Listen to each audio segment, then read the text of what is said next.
I'm Ezra Caldwell, 54 years old, and as I sat in the small glass-walled conference room with its sterile whiteboard, its bowl of untouched mints, and its too-perfect view of the rain-soaked parking lot outside, I watched the man across from me lean back in a chair, fold his arms, and let a smirk spread across his face like he'd rehearsed it in the mirror before this meeting, before saying something that had clearly given him more satisfaction than it should have. "We can get 3 junior engineers for your salary, Ezra," he said, each word dragging its own insult behind it, as if I were furniture that had grown too expensive to keep in the house. He was new, been with Company A for 6 months at most, and he still wore the tailored suits like costumed rather than skin, the kind of man who used his MBA like a weapon, who looked at spreadsheets instead of people, and who introduced himself in meetings by mentioning his former job titles rather than what he actually built. His name was Morgan Vell, Chief Technology Officer. Age, early 40s, jaw too square to be honest, hair too neat to be trusted. And as he finished the sentence with, "Nothing personal, just cost-cutting," he let the silence hang in the air like something he'd written in advance, waiting for me to explode, to curse, to plead, or at least to protest, but I didn't. Kendra from Human Resources, sitting just to the side of him with her tablet and her folder of severance paperwork, cleared her throat as if the whole thing embarrassed her, though not enough to stop it, and said, "We've prepared a generous package, 2 months' salary plus unused vacation time, along with a letter of recommendation if you'd like." I looked at the folder she slid across the table with those soft HR fingers trained to deliver bad news like a nurse giving you a sedative, and I reached for it slowly, calmly, watching her eyes flicker when I smiled and said, "Thank you, Kendra," then turned to Morgan and asked, "Is that all you have to say?" For a split second, his smirk faltered, just enough to show he had expected me to put up a fight, to make a scene, to give him something to write down in his next report about the difficulties of managing legacy personnel or the benefits of fresh energy in a modernizing workplace. Instead, I leaned back, opened the folder, flipped through it, and closed it again with a nod, then said, "Seems pretty straightforward to me," and stood up slowly, brushing a wrinkle out of the sleeve of my shirt, not because it needed it, but because it gave my hand something to do. Morgan glanced at Kendra again, this time looking confused rather than pleased, and said, "We'd still appreciate your help with the transition. The new engineering team will need some guidance on the system layout. Maybe just a few weeks of consulting if you're open to it." I gave him a long look, measured the desperation behind the formality, and said, "I'll think about it," even though I already knew the answer, and I reached out my hand, shook his without hesitation, and turned toward the door. As I walked back through the halls I'd helped wire, past the server room that still bore the same humming signature I designed in my early days, I saw familiar faces glance away, lips tight, shoulders hunched in the way people hunch when they know your fate could be their future, and I nodded to them anyway, even if they didn't meet my eyes. 18 years of service fit into one cardboard box, a few books, a framed photo, a coffee mug from project that no longer existed, and a folder of scribbled diagrams that had never made it into any official archive. And as I placed the box in the passenger seat of my truck, I sat for a moment with the rain tapping the windshield like it was trying to remind me of something I already knew. My phone buzzed, a message lighting up from my former teammate Caleb, someone I'd hired, mentored, and trusted for over a decade, and the message read, "They're freaking out already. The new guys don't even know where the logs are." I didn't reply. I started the engine, pulled out of the lot for what I thought was the last time, and headed home with nothing in the rearview mirror worth looking back at. I didn't burn the place down. I just left. Sometimes silence is sharper than fire. The next morning, while the gray light of an overcast sky pushed weakly through the kitchen windows and the scent of coffee mingled with the cold metallic edge of early autumn air, I sat at the table flipping slowly through the papers from the folder Kendra had handed me, not because I needed to see what they said again, but because I wanted to mark every detail in my memory, how small the words were, how legal everything sounded, how cleanly a life's work could be reduced to paragraphs, signatures, and a severance calculation. Marion, my wife of 22 years, stood at the sink with her sleeves rolled up, not washing anything in particular, but moving a spoon around in circles under warm water like she was waiting for the right moment to speak. And when she finally turned to me, Drying her hand with a dish towel we'd had since before the house renovations, she asked, "Do you want to talk about it now or later?" In that soft way she had when she already knew the answer, but needed to give me the choice anyway. I folded the paperwork back into the folder, slid it across the table like it was no longer mine to carry, and said, "I think they actually believe they can run the whole system without me." And as the words left my mouth, I realized how strange they sounded out loud, how foolish it was, how reckless, how entirely unsurprising. Marion leaned against the counter with her arms crossed and her eyebrows slightly raised, that same look she'd worn the year the upstairs wiring failed and I insisted on fixing it myself with no backup generator in place. And she said, "You warned them enough times. You told them that bringing in new blood without proper documentation was going to bury them." She was right, of course. She'd always understood more than I gave her credit for. And as I took a sip of coffee, warm and bitter and grounding, I allowed myself to think, really think about what company I had just lost, and not because I needed to feel superior or exact revenge, but because it was important to acknowledge the truth of what had been built, protected, and held together by my hands for nearly 2 decades.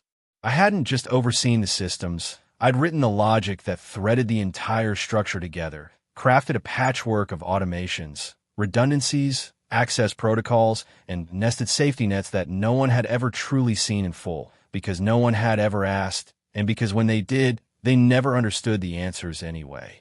They never funded the documentation team I proposed 5 years ago, never hired technical writers who could have helped me translate my architecture into plain English, and every time I brought it up again, they'd nod politely and say, "Good idea. We'll revisit next quarter," which we both knew meant never.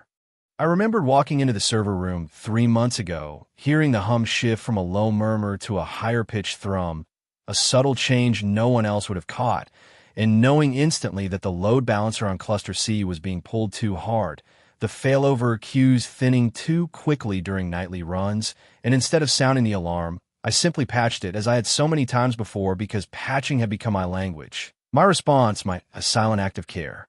Now, those junior engineers would be staring at the scripts with furrowed brows and highlighted printouts, wondering why system E routed payment confirmations through a redundant shell that didn't exist on their updated network map, asking each other why none of the backup protocols worked the way they expected, and realizing, far too late, that they'd inherited something far more complex than their training had prepared them for. I went to the garage that afternoon and opened the box I'd packed from my desk. Inside, among the notebooks and backup drives, was the last printed diagram of the full system topology I'd ever created, its edges yellowed and soft from years of folding and unfolding. And as I held it in my hands, I knew I would never share it with anyone from Company A again. That knowledge was earned, not owed. Later, I took the truck out toward the lakeshore, where the wind moved low over the water and the trees had begun turning from green to rust, and I parked beneath the same crooked maple where Marion and I used to bring picnic dinners in our early days, back when we lived in a 1-bedroom rental and dreamt about remodeling kitchens and building gardens. I sat on the tailgate, the sky getting darker in slow motion, and pulled my phone from my coat pocket to check the time, and there, waiting without sound, were 2 missed calls and a voicemail, all from a number I recognized as Company A's main switchboard. I didn't listen. I watched the clouds roll over each other like quiet arguments, the kind that never really end, and I breathed in the cold, damp air until it stopped tasting like the office I'd just left behind. Sometimes walking away is louder than slamming the door. When I first arrived at Company A, almost 2 decades earlier, the entire IT setup consisted of 2 mismatched desktop computers crammed side by side on a folding table in a converted storage room that smelled faintly of old coffee grounds and warm plastic, a single fax machine that groaned louder than it printed, and an internet connection so slow you could boil an egg before an attachment finished uploading. And yet when the owner, an older man named Daniel who still wore short-sleeved, button-downs, and believed trust mattered more than credentials, interviewed me, he said, "We're going to grow fast, Ezra, and I need someone who can build us a spine before we start sprinting." I remember shaking his hand in that cramped little room that served as both office and utility closet, sunlight leaking in through a dusty, half-covered window, and thinking that despite the mess, despite the noise from the loading dock below, There was something honest in the way he looked at the cables running across the floor like roots he hadn't yet learned to name. Back then, there were maybe a dozen full-time employees and 3 properties under management. Most of the records stored in file cabinets lined up like soldiers against the wall, each drawer labeled in crooked handwriting. And I spent my first week not touching a keyboard but walking from desk to desk with a clipboard, asking what each person did, what their pain points were, and what they wished the system could do that it didn't. There was no budget for outside consultants, no templates to follow, no cloud systems to plug into, just a mandate to make things work better, faster, safer. So I began with a basic internal dashboard, a hand-coded script to replace paper maintenance requests, and a login system that assigned roles to prevent the accidental deletion of key records. And from there, the system began to evolve. Every new property we brought online brought new needs, new quirks, new constraints. Some of the older buildings didn't have proper wiring, some property managers only checked email once a week, and some regional offices refused to adopt anything they didn't personally request. But slowly, piece by piece, we grew. After the 3rd year, when we crossed the threshold of 20 properties and our support tickets started tripling each quarter, I built System B to handle tenant applications, integrating background checks, credit validation, and lease generation into one continuous flow that cut average onboarding time from 2 days to 6 hours. And I watched the leasing team practically weep with relief. No one asked for it. I just knew it was needed. When we reached 30 properties across 2 states, and the executive team finally stopped pretending this was still a small operation, I proposed a full transition to digital infrastructure, mail automation, encrypted payment processing, internal audit trails. And while Daniel hesitated at first, still unsure if we were big enough to need all that, I laid out a roadmap with milestones, projected savings, and migration phases so clean and incremental that he signed off that same week.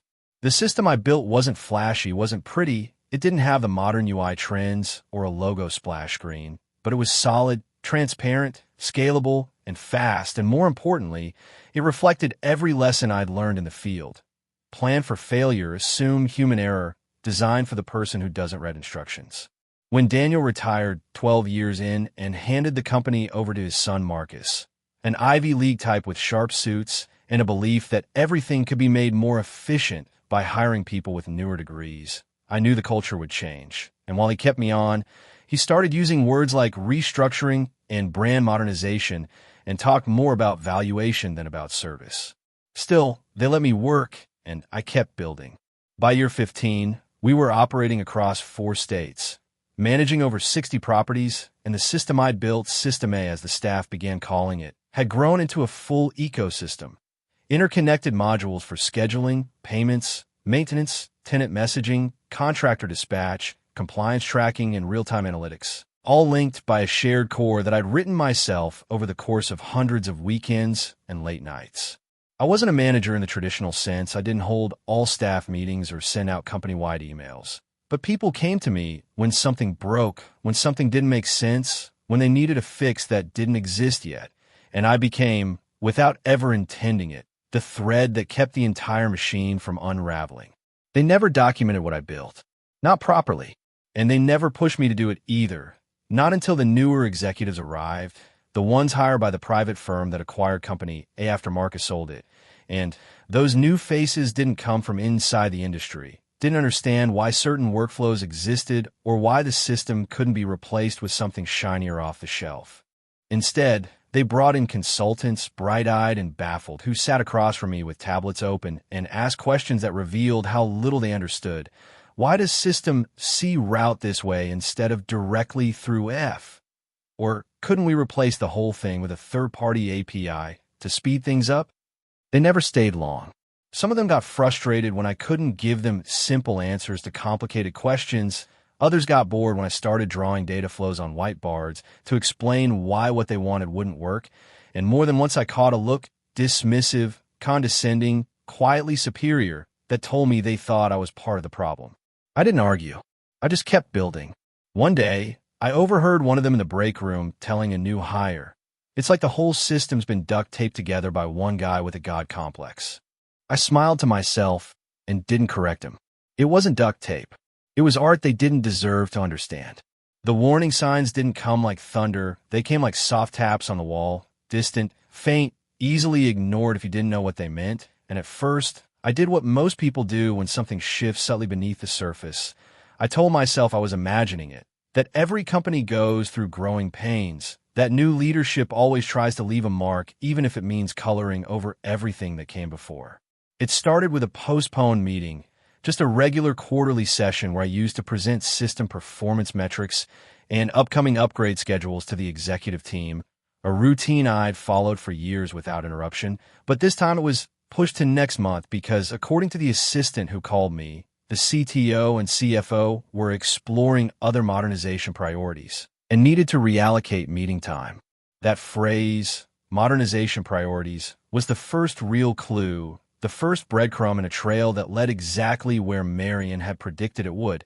And even then I didn't follow it. Not really, because I convinced myself that the system's utility, its reliability, its undeniable performance record would shield me from the kind of changes that were clearly coming for other departments. Then came the silence.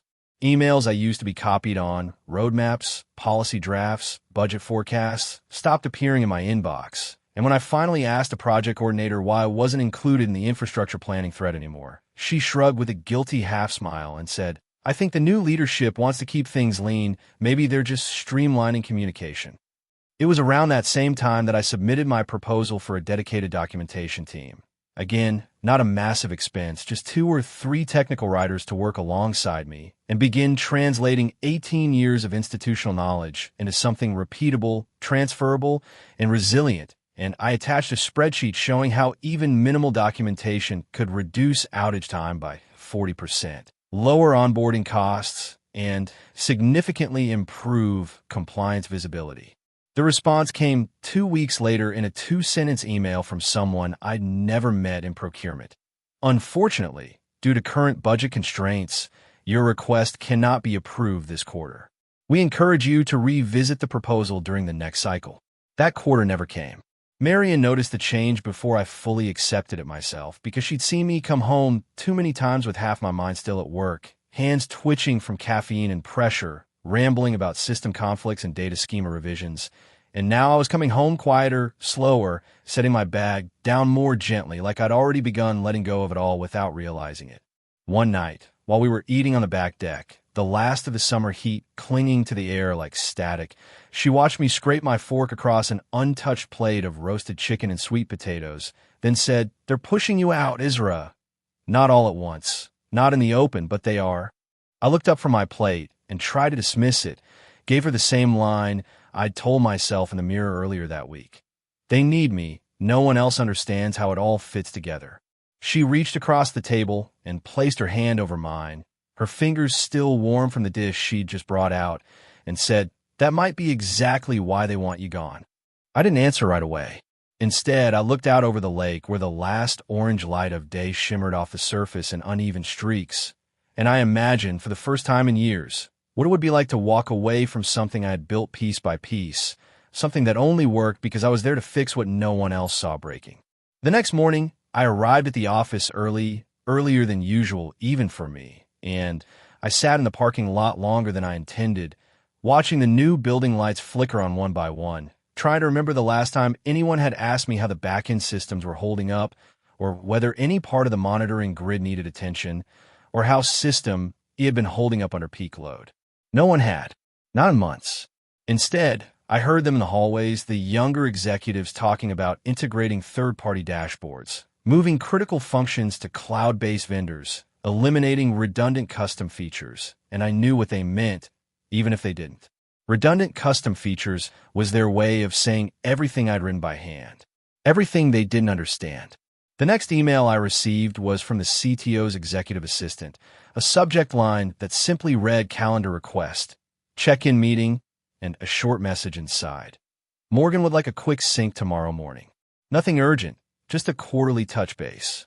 I clicked accept without a second thought, even smiled a little as I closed my laptop, because by then I knew what was coming, not because someone told me, not because I saw the paperwork, but because I'd written too many exit script for others not to recognize my own when it finally arrived. Sometimes, silence is the first step toward replacement. When they brought in the junior engineers, They didn't announce it formally or send out an all-staff email or schedule any kind of official introduction. Instead, they just started appearing near my desk, lingering at the end of the hallway, with company-issued laptops clutched tightly under their arms and eager expressions that didn't match the weight of what they were being asked to understand. And one by one, they rotated through my office under the polite cover of onboarding assistance. Though it became clear after the second week that they were there to do more than observe. The first one, a tall kid with nervous hands and a sharp buzz cut, stood in my doorway and introduced himself as Kyle. He said he just finished a program at some prestigious university I didn't recognize, rattled off a few buzzwords about optimization frameworks and agile environments, and asked if I had time to explain how the main thing runs, as if the core systems that had taken me almost 2 decades to build could be summed up over coffee and bullet points. I didn't mind answering questions. I never had. But it was the kind of questioning that bothered me. The way they stared at the code, like it was a puzzle missing its corner pieces, the way they nodded too quickly without absorbing what was being said, the way they opened notepads and tried to draw flowcharts while skipping over the reasons behind the decisions, focusing only on what connected to what, not why it connected that way.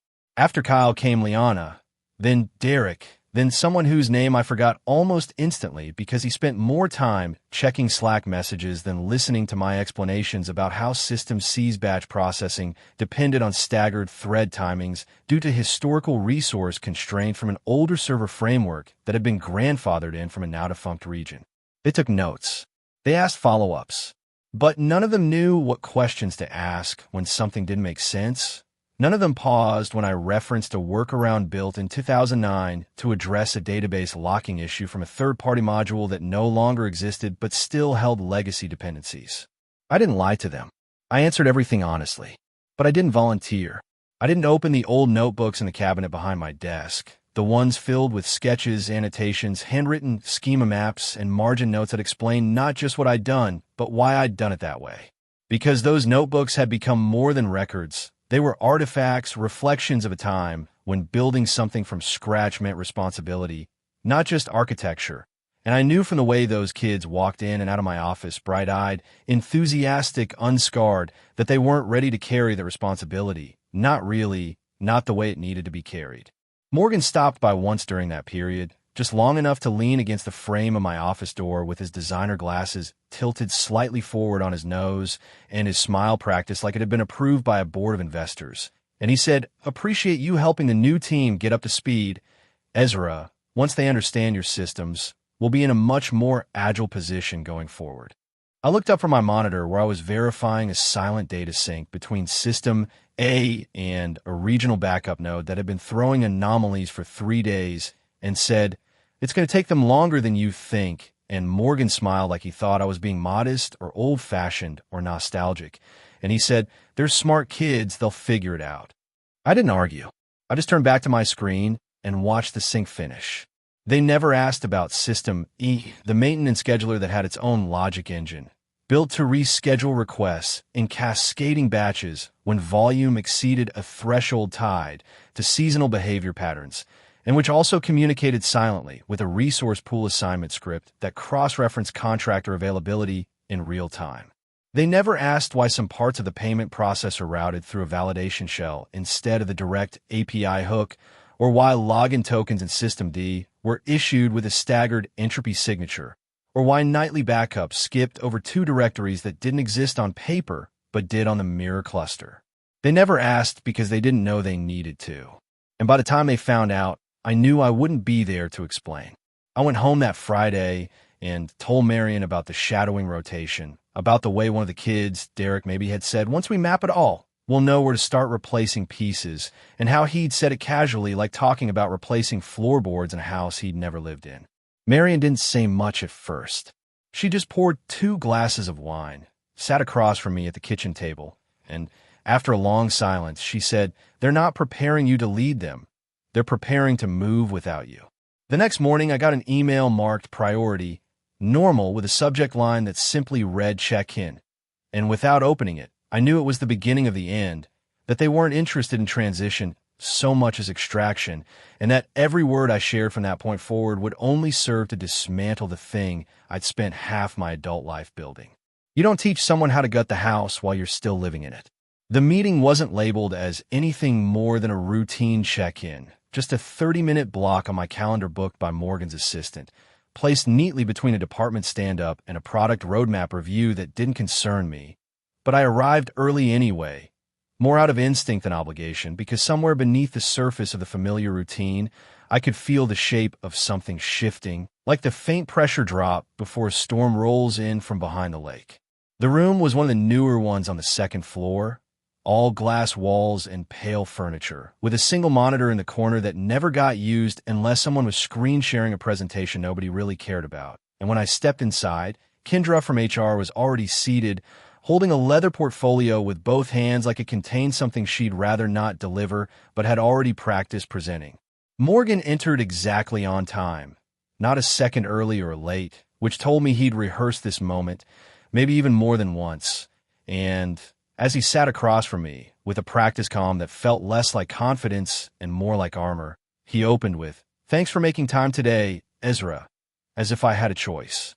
I nodded once, not bothering with small talk, and waited while he adjusted his cuffs, cleared his throat, and launched into a string of sentences that sounded like they'd been focus grouped to avoid liability. Phrases like strategic alignment, resource optimization, and long-term cost structure, all of which meant the same thing. I was too expensive to keep. Kendra slid the folder across the table like she was dealing out a hand of cards she already knew I couldn't win. And when Morgan said, "This isn't personal," he smiled that familiar smile. The one people where when they've confused politeness with respect and followed it with, "We've determined we can restructure the department with 3 junior engineers for what we're paying you." I looked at the folder, but didn't touch it, not yet, because I wanted to remember every detail, the subtle pause before the word restructure, the way Kendra avoided eye contact like someone who already regretted sitting in that chair, and the quiet hum of the air conditioner overhead that made the room feel colder than it was. Morgan leaned back slightly, folding his arms like he was expecting a reaction, maybe a raised voice or a list of grievances or some last-minute appeal to logic and loyalty.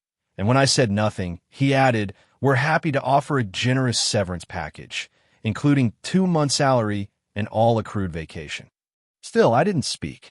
Instead, I finally opened the folder, flipped through the documents with the same care I used when scanning a faulty deployment script, and said, "You've thought this through, not as a question, but as a simple observation," and Morgan nodded like he just won a game he didn't realize I wasn't playing. Kendra tried to fill the silence. HR always does, by saying something about continuation of benefits and transition support and internal consulting opportunities if I was open to that sort of arrangement. And I looked at her then, really looked, and saw the fatigue behind her smile, the way her fingers clenched slightly around the edge of the portfolio, and I realized she didn't believe any of this was right, only that it was finished. I took the pen she offered, signed where they asked me to sign, handed the papers back, and stood without a sound. And as I reached for the door, Morgan said, "If you change your mind about consulting during the transition, just let us know. We could really use your help." I turned back for a moment and looked at him, not with anger or disdain, but with the kind of calm that comes only after long acceptance, and said, "I'll think about it," even though we both knew I wouldn't. And then I walked out, feeling the weight of nothing and everything settle onto my shoulders in equal measure. Back at my desk, I packed slowly, deliberately, not because I had much to take, just a framed photo, 3 technical manuals I never loaned out, a ceramic coffee mug with a chip near the rim, and a backup drive I'd already wiped clean, but because I wanted to give anyone watching a chance to understand what was leaving. A few colleagues passed by and offered soft, awkward goodbyes, some with lowered eyes, some with tight-lipped nods, and 1 or 2 with genuine sadness. And I returned each gesture with a quiet acknowledgement, because I didn't blame them for staying silent, only for assuming silence meant agreement. 18 years, reduced to a cardboard box. I took one last walk past the server room, the hum of the hardware like a low, mechanical heartbeat pulsing behind the glass. And I paused there, not because I needed to say goodbye, but because I wanted to remember the way the lights blinked in their perfect rhythm, the way the cables hung with just the right amount of slack, the way everything still worked. Even after all that, As I stepped into the elevator, I checked my phone and saw a message from Caleb, timestamped just 15 minutes after the meeting ended, and it read, "Words out, you okay?" I didn't reply. I drove home in silence, the city unfolding around me like a map I no longer needed. And when I pulled into the driveway, Marion met me on the porch without asking what happened because she already knew, and instead of questions, she offered me a cup of coffee, a place to sit, and her presence beside me as the wind moved through the trees. Some endings don't need sound. That night, after the house had quieted and Marion had gone upstairs with the kind of exhausted calm that only comes after watching something inevitable unfold in real time, I took my glass of bourbon out to the back deck where the boards creaked under my weight, just as they had every autumn since we rebuilt it, and I sat alone with the dark water stretching out beyond the yard. Lake G, barely visible in the moonless distance, its surface catching only the occasional glint from passing headlights or porch lights across the shoreline. I didn't turn on my phone. I didn't check my email. I didn't scroll through news feeds or see who had commented on the farewell post someone would no doubt write on the internal company forum. And instead, I let the bourbon settle on my tongue and fill the space where anger hadn't yet reached, where disappointment hovered low but didn't quite land, and I stared into the dark like it might answer a question I hadn't asked.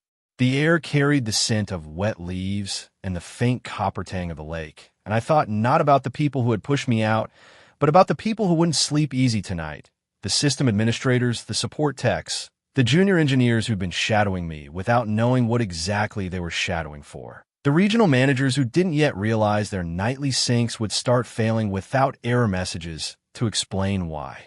I knew what was coming.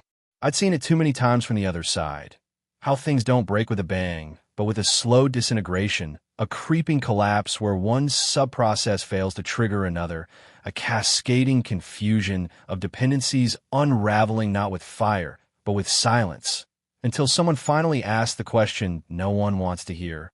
Who understands how this works? The wind picked up slightly, pushing through the tall grass at the edge of the yard with a sound that reminded me of static on an old television set. And as I sat there watching nothing move, my phone buzzed once, just a single vibration through the wood of the deck chair, then again and again, until I finally reached into my coat pocket and turned the screen face up. 3 missed calls, 1 voicemail, and a text from Caleb that read, "This is bad. System A is throwing errors, and no one knows why." I didn't open the voicemail. I didn't respond to the text. Instead, I tipped back the last of the bourbon and exhaled slowly through my nose, letting the warmth settle somewhere in the middle of my chest. And I let myself feel not the satisfaction people think comes from being proven right, but the hollow space just beneath it where the knowledge lives that none of this had to happen. That everything failing now could have been prevented if someone had simply listened 6 months ago when I said the system needed documentation, when I said they couldn't just drop in new engineers and expect them to swim. By morning, 3 more messages had arrived, 1 from Kendra, 1 from an unlisted number I recognized as Morgan's, and another from the company's general IT hotline, all with subject lines that started with urgent and ended with polite desperation, asking if I had time for a brief consultation, if I could hop on a call to talk through the current issues, if I was available for a limited engagement just to assist during a period of unexpected instability. Marion handed me a cup of coffee as I sat down at the kitchen table, her eyes meeting mine with a quiet firmness I'd come to trust more than any advisor, and she asked, "Are you going to call them back?" I held the mug between my hands, the steam curling upward like something delicate escaping, and I said, "They'll figure it out eventually, or they won't." And she nodded once, not pushing, just understanding that I was no longer responsible for what they had broken on purpose. By noon, the messages changed tone, less professional, more urgent. Caleb again, this time writing, "System B is down, maintenance requests are stuck, we're getting flooded." I closed the message, powered down the phone, and stepped outside into the sun, where the warmth felt strange after the cold clarity of the night before, and I took the long path along the lake that I used to walk when planning large deployments in my head, not thinking about infrastructure this time, but about absence, the kind of absence that leaves fingerprints even after the hands are gone. Some failures aren't system errors. They're choices. It was just afternoon on the second day when the phone started ringing again, not once or twice, but in a steady rhythm that suggested someone, maybe Morgan, maybe Kendra, maybe one of the junior engineers who finally realized they were standing on scaffolding built from decisions they didn't understand, had decided that calling me repeatedly was more productive than addressing the problem at its source, which, ironically, they had removed 2 days earlier with a severance packet and a hello thank you. The first voicemail came from Morgan's number, his voice a little less confident now, a little faster than before as he said, "Ezra, this is Morgan. I'm sure you've heard by now, but we're having some trouble with the tenant services portal, and a new team is doing everything they can, but there are a few elements of your system architecture that, frankly, we're having difficulty reverse engineering. Just wondering if you'd be open to a short call, maybe a consulting arrangement, just to help us get our bearings." He ended with, "It would be compensated," like that would somehow soften the irony. And when the voicemail cut off, I deleted it without saving it. Not because I didn't hear the desperation, but because I didn't believe he'd learned anything from what was happening. Not yet. 2 hours later, another message, this time from Kendra, her voice warmer but more rehearsed, saying, "Ezra, I hope you're doing okay. We'd really love to talk to you about a temporary arrangement to help ease the current transition. We understand you may need time to consider, but just know the offer would be financially very generous." She sounded tired, which made me wonder just how bad things had gotten in that windowless meeting room where the triage team was probably camped out, hunched over screens with red dashboards blinking warnings they didn't know how to stop. That evening, the messages doubled.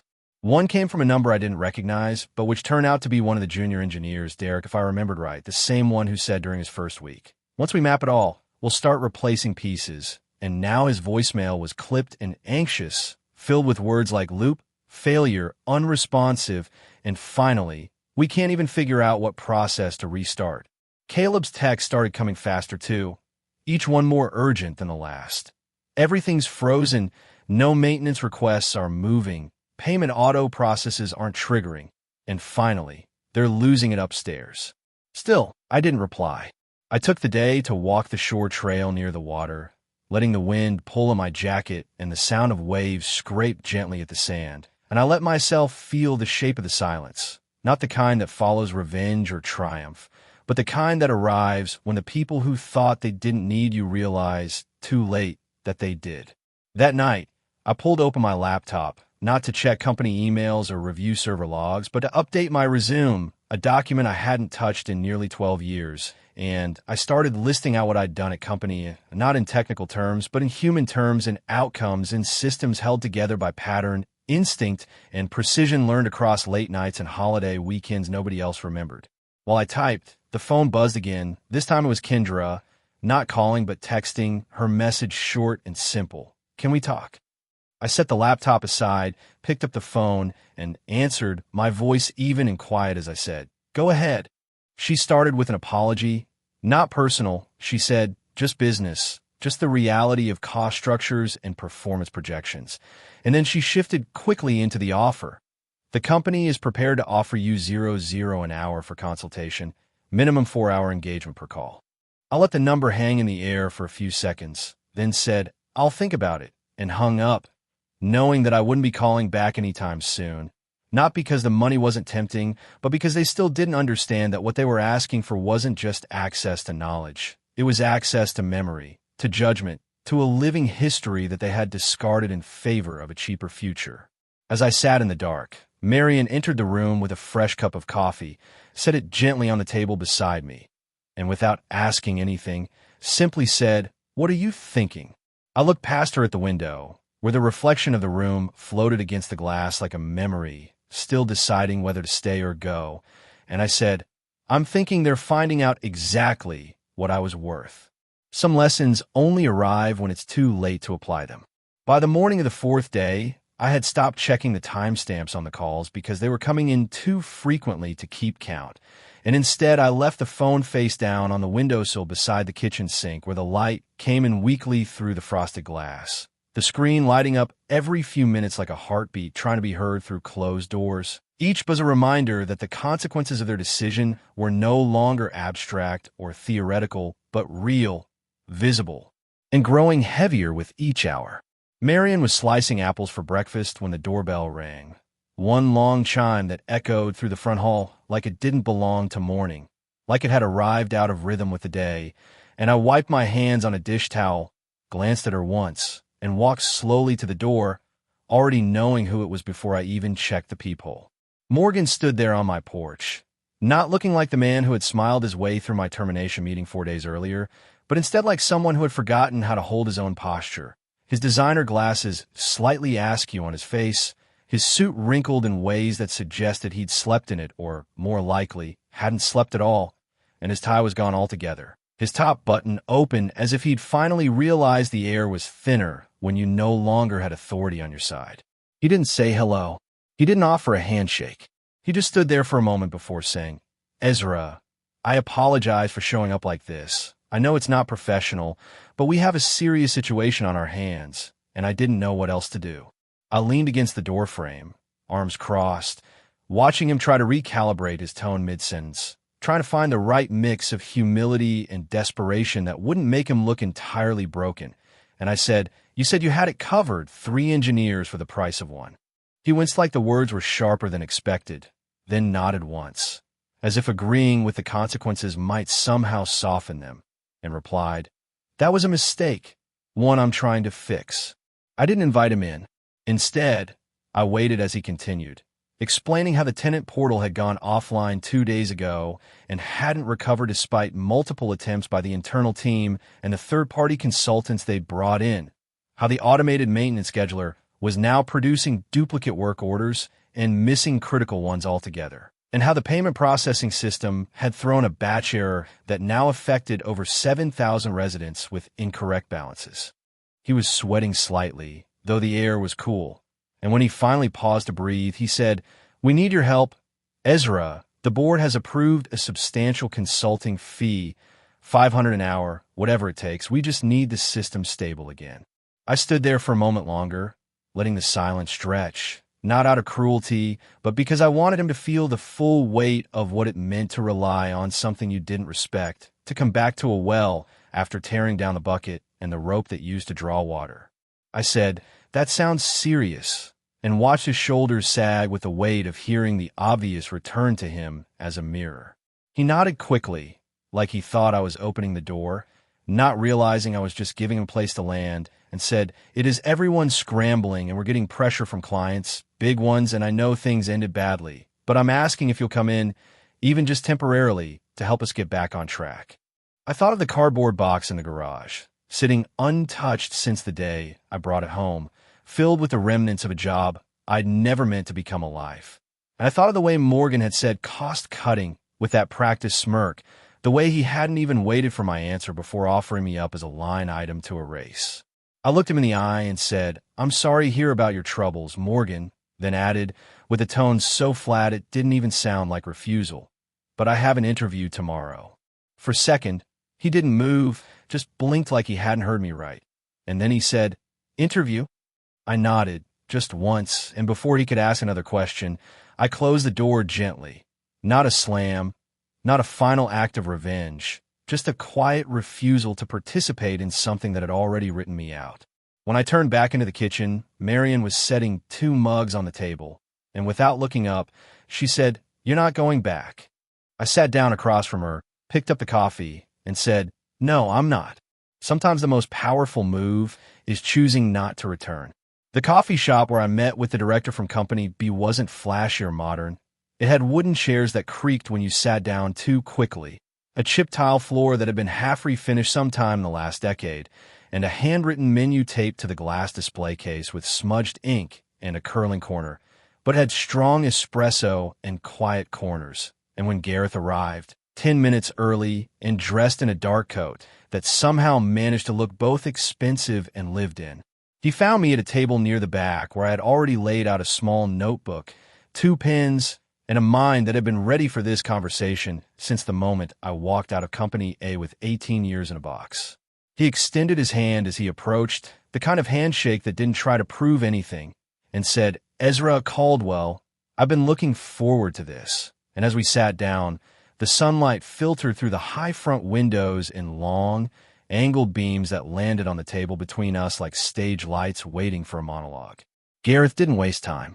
He stirred his coffee slowly, methodically, before looking up and saying, "We've followed your work for years. Not just the functionality, but the consistency, the architecture, the way your system at company managed to grow without losing cohesion." And when I raised an eyebrow at the compliment, he smiled and added, "Most people don't notice structure unless it fails, but we've noticed what didn't fail." I nodded slightly, choosing not to deflect the compliment, and replied, "It took time, a lot of late nights, a lot of quiet weekends spent fixing problems before anyone knew they existed." Gareth leaned forward, lowering his voice just enough to shift the tone of the meeting from admiration to proposal, and said, "That's exactly what we're looking for. Not someone to babysit a pre-packaged solution, but someone to build something that lasts, something that doesn't fall apart every time the client base doubles or the workflows shift."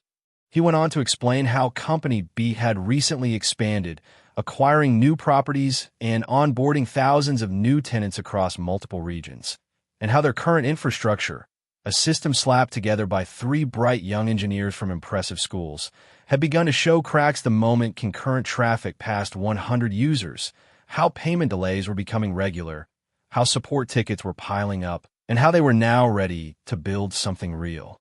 When he finally laid the offer on the table, he didn't hedge or dance around it. He looked me in the eye and said, "Chief Systems Architect, full benefits, stock options, and a salary 20% higher than what you were making at Company A." I stared at the numbers for a moment, not because I doubted them, but because part of me was still adjusting to being seen as clearly valued not in theory, but in dollars and trust. And when I looked up and asked, "Why me?" Gareth didn't flinch. He laughed, quietly, genuinely, then replied, "Because we tried doing it the cheap way, and we're still recovering. Now we want to do it the right way. And your name came up from 3 different directions before I even finished the sentence." I sat back, absorbing the weight of the shift, not just the financial one, not just the title, but the respect, the room to do things properly, the understanding that you cannot build something resilient by chasing shortcuts and betting against experience. And I knew in that moment that I wasn't just being offered a new job, but a chance to start over without apology. I accepted the offer the next morning. By the end of the week, I had signed the papers, scheduled my start date, and begun sketching the first outlines of a modular architecture that could scale across regions, could separate logic layers from UI components, could distribute load without relying on patchwork timing scripts or hard-coded exceptions. Meanwhile, the calls from Company A continued.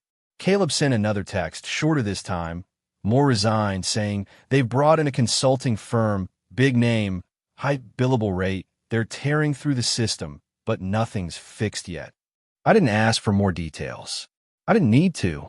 I already knew the kind of chaos they were walking into, knew that the backup system had security layers designed to reject unauthorized restores, that the maintenance algorithm required a very specific log rotation cycle, or it would start skipping assignment queues, that the portal architecture depended on a cascading redundancy tree that collapsed silently if you didn't revalidate tokens in the right order. I knew because I'd built it, and now I was building something else. That week, I cleared a corner of the study at home and set up a fresh workspace, new whiteboards, fresh notebooks, a clean slate, because this time there would be documentation, there would be training, there would be systems designed not just to work, but to be understood, maintained, and trusted by the people who would inherit them. I wasn't building a monument. I was building an ecosystem. And for the first time in years, I was doing it with a team that wanted to learn, not just replicate. Sometimes a new beginning arrives dressed like a second chance. The official start date at Company B came with little fanfare and no speeches, just a quiet onboarding meeting in a modest conference room with 2 engineers and an operations lead who had all clearly been waiting for someone to take the reins. Their questions ready before I'd even finished my second cup of office coffee.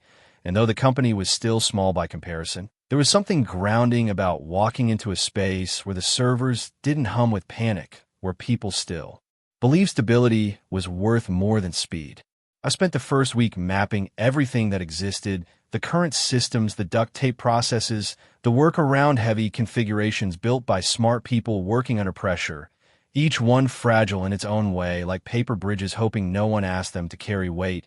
And with every diagram I sketched, Every API call I tested, every log I parsed line by line, I felt the old rhythm return, the one that came not from urgency, but from clarity, the sense that I was building something to last. Meanwhile, Caleb kept sending updates, not daily, but often enough that I didn't need to guess how things were unfolding at Company A. And though his tone was never bitter, there's a kind of weariness in his messages, the kind that clings to people who stayed behind out of loyalty and now weren't sure if it had meant anything. He wrote, "They restored part of the portal, but none of the new data is syncing," followed by, "The consultants rewrote system C's handler logic, and now it loops every 10th cycle." And finally, most of the senior team is gone. Nobody trusts that the platform will recover. I never asked him to stop sending the updates, but I also never asked for more because I wasn't watching their downfall out of spite. I simply knew what it meant to lose continuity, to underestimate the complexity of something because it looks simple on the surface, and I understood that they hadn't just fired a person, they had severed their own ability to recover quickly. The most painful part of failure is not knowing which part you broke.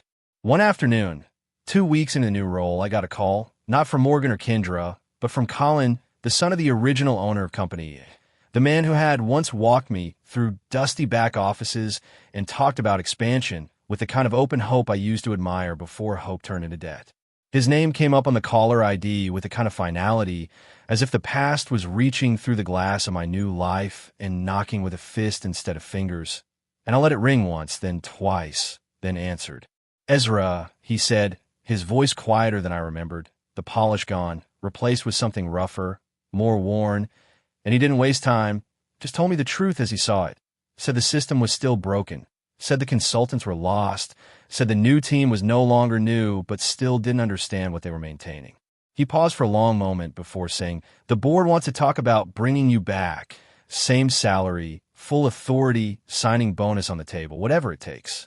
I didn't respond right away, just stared out the office window where the trees were beginning to shift color, that early amber creeping into the green, and I let the silence do the heavy lifting before saying, "I'm already employed, Colin, exclusive contract, long-term roadmap, I'm not coming back."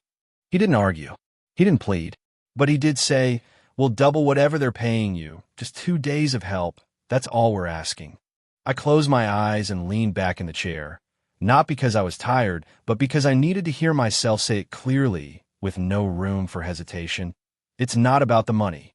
There was another pause, heavier this time, and when Colin spoke again, his voice had lost the warmth, replaced by something sharper. "Then what is it about? Revenge, pride, control. Are you enjoying watching us struggle?" I considered the question, not because I didn't know the answer, but because I wanted to be sure he heard it fully, not just in words, but in weight. "No, Colin," I said, my voice steady. "I'm not enjoying it, but you made a business decision, and now you're finding out what that actually meant." I could hear him shift, maybe in a chair, maybe in discomfort, maybe in the realization that this wasn't going to end the way he hoped. And he said, "We underestimated the complexity, sure, but we also think some of the system might have been deliberately made hard to maintain. Some of the new teams saying it looks intentional." There was the accusation dressed as a theory. I didn't raise my voice. I didn't interrupt. I just said everything I built was documented the way I was allowed to document it. Every request for better support, every proposal for a technical writing team, every denied budget line, that's all in your records. He didn't respond. I continued, "I took nothing with me. No code, no secrets, just the experience you chose not to value. So if you want to accuse me of sabotage, make sure your lawyers read the employment contract first." The call ended quietly. No final threat, no attempt to make peace, just a hollow kind of retreat. And when I set the phone down, my hand shook slightly, not with fear, but with anger, the kind I hadn't let surface until that moment. The kind that comes when someone tries to rewrite history because they don't like the ending they authored. Sometimes the truth is only inconvenient when it becomes undeniable.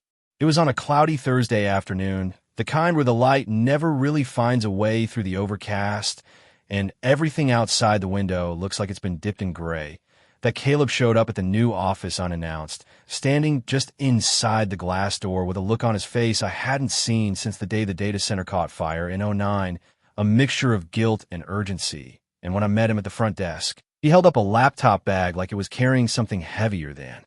Hardware. I didn't ask questions right away. Instead, I nodded toward the back hallway and led him to a small meeting room near the server racks where the hum of our new machines gave the walls a soft mechanical pulse. And once we sat down, he opened the laptop, typed in a few quick commands, and pulled up a folder labeled with a name I hadn't heard in months. One of the old share drives from Company A, supposedly decommissioned after the last restructure, but clearly left intact in one of the archived data silos. Caleb turned the screen toward me without saying a word. Inside the folder were emails, lots of them, exported as PDFs and organized by thread, messages between Morgan, members of the board, and a few senior advisors, all discussing the legacy phase-out strategy, a term they seem to use frequently, sometimes with variations like senior staff decommission and high-cost personnel reevaluation, each one colder than the last, as if they were talking about machines rather than people. He scrolled to one in particular, dated nearly 8 months before my termination, and I read the subject line twice just to be sure I wasn't misunderstanding. Phase 1, handover path for Caldwell. The message itself was worse. It detailed a plan to transition control of all core systems away from me under the guise of operational transparency, using junior staff and silent observation, with a target to have full procedural autonomy by Q3, at which point role redundancy will become financially obvious. I sat back slowly, the breath in my chest thinning without warning, and said, "They planned it before they even met me," more to the room than to Caleb, who was already nodding. He didn't look surprised, only disappointed, and when he spoke, his voice was low, tired. They brought him in Morgan for this specific reason, to cut costs, to simplify the asset sheet before a potential acquisition, and you were the first line item. I nodded once, not because I needed confirmation, but because I needed to accept, finally, that the decision hadn't been reactive or careless, but calculated from the start, the result of a strategy built by people who had looked at everything I'd built and seen only the salary attached to my name. Caleb kept scrolling. More emails. One of them included an internal pitch deck outlining the cost savings from eliminating custom-built architecture in favor of modular, off-the-shelf components, with a bullet point that read, "Caldwell systems too complex by design, no documentation team in place, knowledge siloed." There was a footnote underneath it, a sentence that burned hotter than anything else. Caldwell has made himself indispensable by structure, not necessity. I leaned forward, closed the laptop slowly, and said, "I wrote proposals for documentation 6 years in a row. They rejected every one of them." Caleb nodded again, then added, "I found those too, buried in the budget review archives. Your requests were always flagged low priority or deferred." We sat in silence for a moment, not the kind filled with tension or unsaid anger, but the kind that follows the uncovering of something already suspected, a truth that doesn't shock so much as it confirms what the gut has been whispering for months. Then he said something I wasn't expecting. "I quit last week." He didn't say it for effect. He said it like a fact, like a resignation that had taken months to build and only seconds to execute. And he followed it with, "And I'm not the only one. Half the IT department's gone, and the consultants have no idea how to rebuild from what's left." I looked up, met his eyes, and asked, "Why are you showing me all this now?" He closed the laptop, zipped the case, and said, "Because Company A's biggest client, Wesper Properties, is threatening to leave, and if they do, it's over, and I heard Company B might be in talks to take over the portfolio." I didn't answer right away. Just let the thoughts settle, let the possibilities unfold in their own time, and then I asked, "What do you want?" He grinned, just barely, and said, "Honestly, I want a job. I want to work somewhere that gives a damn about doing things right. And if Company B is going to build something real, I want to help build it." That afternoon, I took the request to Gareth, walked him through Caleb's experience, his history, the role he played quietly behind the scenes during the most difficult transitions at Company A, and before I could finish the recommendation, Gareth nodded and said, "If he's with you, he's with us." We didn't celebrate. We just kept building, because that's what builders do.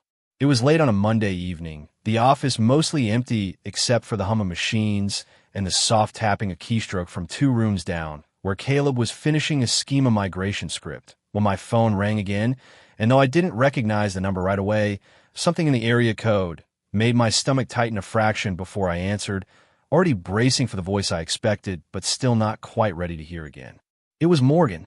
He didn't lead with pleasantries or formality or any attempt at recovery.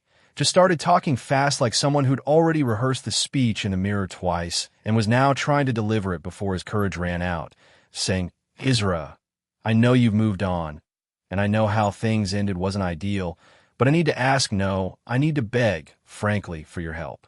I didn't say anything, not yet, because I wanted him to feel the weight of asking, to let the echo of his own voice bounce around in the quiet of my office where the blueprints of a better system already lined the whiteboard behind me.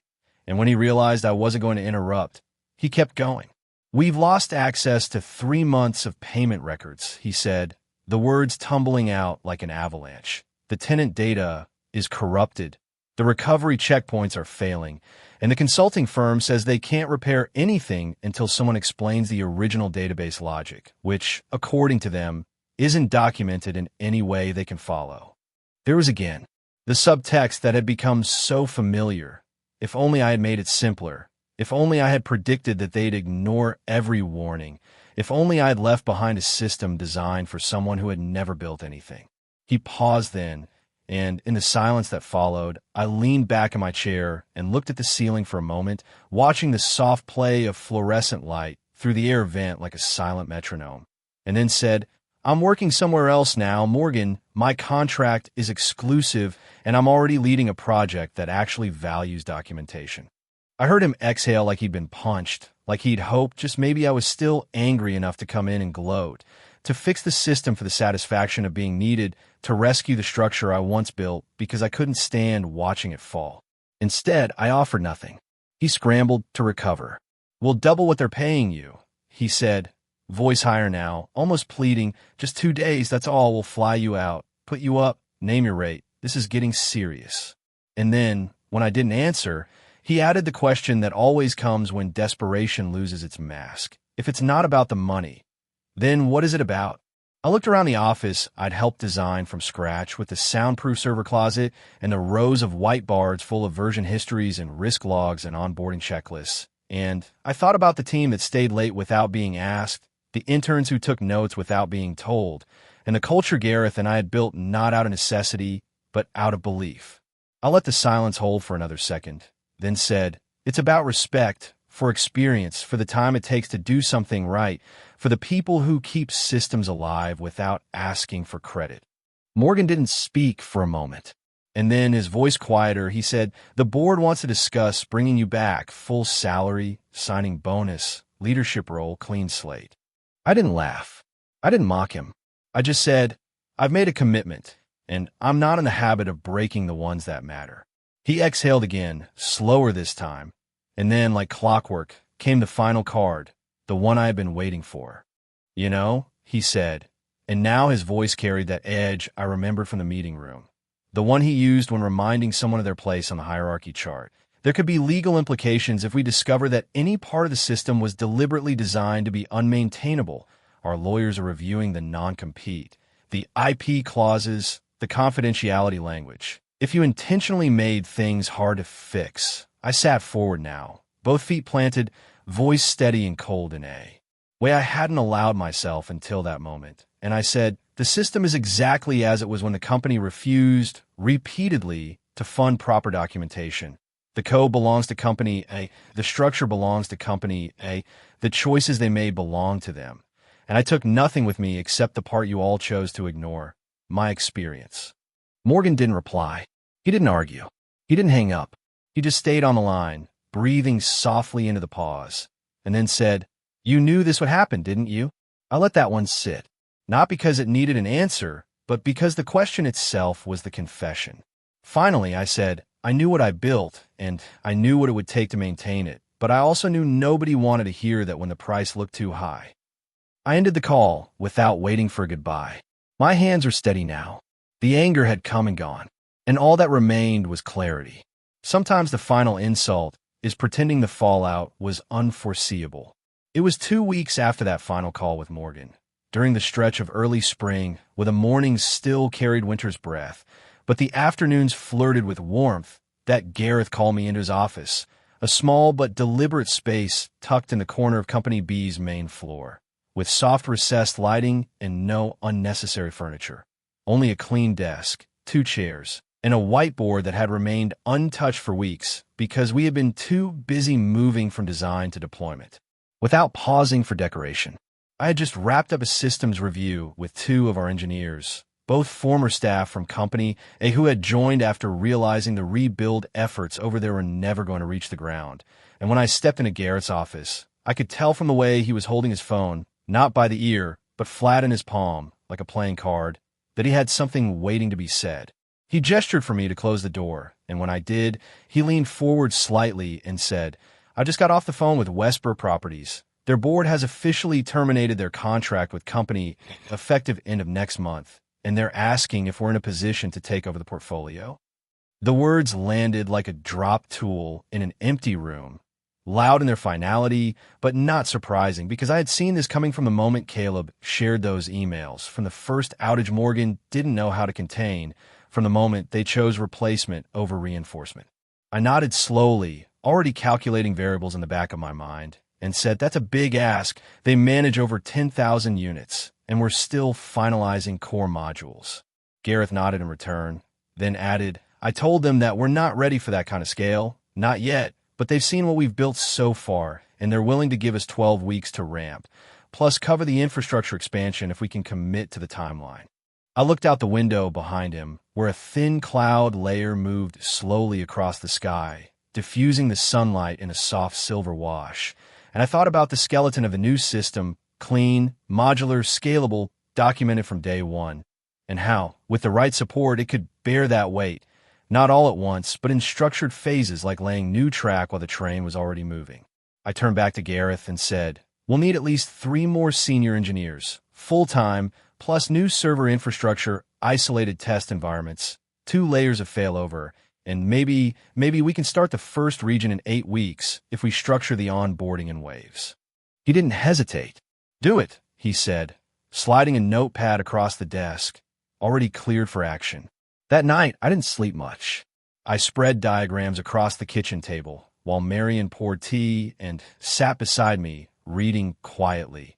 The 2 of us side by side in the kind of quiet partnership that doesn't require commentary, just presence. And I drafted a hybrid deployment model that would allow Westbrook's smaller regional hubs to migrate first, reducing immediate load while letting us scale incrementally across their full property line. By morning, the rollout plan was written, the staffing map prepared, and the infrastructure requests itemized line by line, with every core component mapped to a risk factor and a documentation phase. When I presented it to Gareth, he studied it in silence, flipping through each page with a focused stillness. And when he reached the final sheet, he looked up and said, "One note, this documentation section adds almost 3 weeks to the total timeline. Do we really need that built in up front?" I didn't blink. I said, "It's non-negotiable. That's where Company A failed. This time we document everything. We train every team member, and we leave no single point of failure in the system." Gareth nodded without argument, then smiled the way builders do when the blueprint matches the foundation, and said, "Then let's do it right." Over the next 3 weeks, we hired 5 more engineers, 2 from Company A's remains and 3 from a network of referrals who had heard through the grapevine that something real was being built, and Caleb, now leading database migration, created a tool that translated Company A's bloated, undocumented structures into our new streamlined schema without losing a single record. In the middle of the 7th week, just as we finalized the migration flow for Westbrook's Western region, I received an email from Colin, short and clearly written late at night, saying only, "Ezra, I want to apologize for how things ended. The board was misled. We didn't realize what losing you meant until it was already too late. Morgan's been removed. We're struggling to recover if you ever consider coming back. The door is open." I stared at the message for a long time, not because I was tempted, but because I wanted to understand the difference between regret and reversal. And I knew, no matter how many doors he offered to reopen, I had already walked too far down a better path to ever look back and pretend the old one wasn't broken. I didn't reply. 10 weeks in, we completed our first live test, 2,000 units in Westbrook's smallest market transition to our system without error. Their maintenance queues cleared faster than expected. Their payment systems operating at 99.6% processing accuracy, and their tenant feedback positive across every measured interaction. 2 weeks left to go, and the train was running. Sometimes the best revenge is simply momentum with purpose. The day before the final migration phase began, the last step in a 12-week race that had pushed every system, every engineer, and every line of documentation to its absolute edge, I was called into the main conference room at Company B, the one with tall glass windows that looked out over the east parking lot and caught the sun just long enough to bathe the long table in gold before fading into late afternoon haze. And when I stepped inside, I wasn't surprised to see not just Gareth, but another man waiting at the far end of the table, already standing, already reaching out a hand. Jeffrey Westbrook, CEO of Westbrook Properties. He was taller than I expected, dressed like someone who didn't care about trends but knew the weight of a well-fitted coat. And when he shook my hand, he did it with the quiet certainty of a man who understood exactly what had almost gone wrong and exactly who had stopped it. Ezra Caldwell, he said, voice even and clear. Gareth tells me you're the reason this isn't a disaster. I smiled, stepped back slightly, and said, that's generous. It's been a team effort, though we both knew what he meant. He nodded toward the large whiteboard along the wall, which still held the migration flow for the upcoming integration of their central and eastern regions, lines and arrows and color-coded zones carefully marked, and said, I've had my team watching this unfold from the outside. You've managed to stabilize something that didn't just break, it imploded, and we're not used to seeing that done without excuses. Gareth gestured for us to sit, and as we did, Jeffrey folded his hand in front of him and said, what most people don't know is that we were already exploring alternatives when Company A's system first started failing. We gave them a year to clean things up. They gave us silence and more delays. So when Caleb told me you were building something new, something grounded, we watched closely. I listened, not because I needed the flattery, but because I wanted to understand the depth of the fallout, the real distance between what they promised and what they delivered. And when Jeffrey continued, it became clear he wasn't just here to express gratitude. They're in trouble, he said, leaning forward slightly, his voice quiet but certain. The private equity group behind Company A is trying to offload the company. They've burned through 3 different consulting firms. Their client list is bleeding. And with Westbrook gone, they don't have a leverage to negotiate their way back into solvency. I looked at Gareth, who had remained quiet through all of this. And when he finally spoke, it was with the kind of directness that only came when the cards were already on the table. We're considering acquiring what's left, Gareth said, his words measured but without hesitation. They've got assets we can use, hardware, some regional contracts, even a few support teams worth saving. And if we take control now, we can do it at a fraction of the cost it would have taken 6 months ago. Jeffrey nodded slowly, then turned back to me and said, if that happens, we need someone who understands both companies, someone who knows where the bodies are buried and where the salvage is possible, someone who can lead the integration cleanly. The room was quiet for a long second. I didn't speak. Neither did Gareth. And then Jeffrey asked, would you be willing to take that on? I looked down at my hands, rougher than they used to be, ink-stained from late nights sketching systems onto whiteboards, and I thought about the irony that the very structure they had discarded, the one they said was too complex, too tied to one person, too expensive to maintain, would now be the roadmap they needed to rebuild what remained. I looked up and said, only if we do it right. Full documentation, complete training, 0 shortcuts, because I won't build another system just to watch someone dismantle it for a bonus. Gareth smiled. Jeffrey extended his hand. And in that moment, I understood what it meant to be indispensable. Not because of secrecy, not because of control, but because of consistency, precision, and the patience to build what others would never take the time to understand. 6 months later, I walked through the front doors of what had once been Company A's headquarters, the same doors I had exited with a cardboard box under my arm. And now, above those doors, the sign read Company B Integrated Property Management, a new name for a company that had finally learned what it meant to hold on to what mattered. The reception area had been updated, cleaner lines and better lighting, but I still recognized the shape of the place. The bones hadn't changed, only the skin, and as I walked through with Gareth, greeting former colleagues. Now folded into the new culture with mixed expressions, I noticed who avoided my eye and who didn't. Most of the executive team was gone. Morgan had resigned 2 weeks after our acquisition offer was accepted, citing professional misalignment.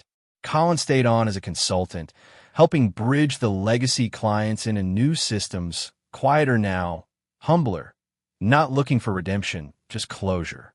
When we reached the old server room, I paused outside the glass wall, watching the blinking lights of the systems I had once curated line by line, and when Gareth asked if I wanted to go inside, I shook my head and said, "No need, we'll be migrating everything off that infrastructure anyway." Later that day, in a newly refurbished conference room, Gareth stood beside me as he introduced the last phase of the transition. "Many of you already know Ezra," he said, his voice calm and proud. "He built the systems that kept this company running for almost 2 decades, and now he'll be leading the integration that will carry us into the next one." I looked across the room, saw faces both familiar and new, and instead of saying something sharp or vengeful, I said what mattered most. This time, we document everything this time. No one gets left behind to figure out alone. Sometimes full circle isn't revenge. It's a return with better tools. The projectors dimmed, the last slideshow faded to a soft gray, and as the newly merged team filtered out of the conference room with murmured farewells and loose smiles, I remained by the window where late autumn sunlight hovered like a thin veil across the polished table, watching dust motes dance in slow, drifting spirals that felt oddly like punctuation to a chapter finally closed.